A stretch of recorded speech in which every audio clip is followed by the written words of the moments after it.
При нас, при старообрядците, е този кръст. Двоеперстие се казва.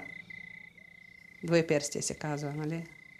Това е Отецът, Синът и Дух Светие. Се е възнесъл, нали, и отгоре се е възнесъл. После ще дойде пак да съди наляво и надясно. Нали, това. Пришествието, второто пришествие. Вярата в Бога. Някоя имат, другия нямат. Замина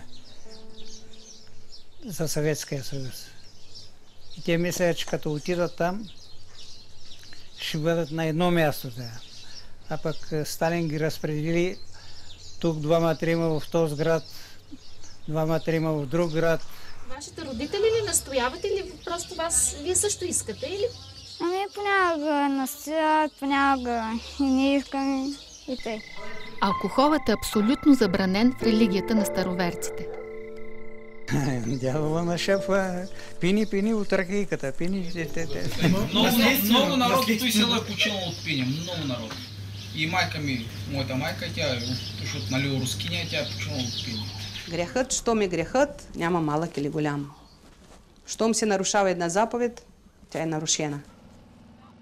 То почти хора не остана, какво да се съхрани. Вярата. Друго нищо. Без обич има ли живот? Без обич има ли живот? Няма. Трябва да си камикадзе, разбираш, за да няма любов. Той в едно и също вярва, разбираш ли.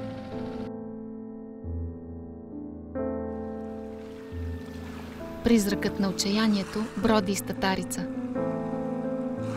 Да се чуди човек, кое е по-силно? Доброто или злото? Ангелът или дяволът? Ангела по-силен, Господа, какъв въпрос?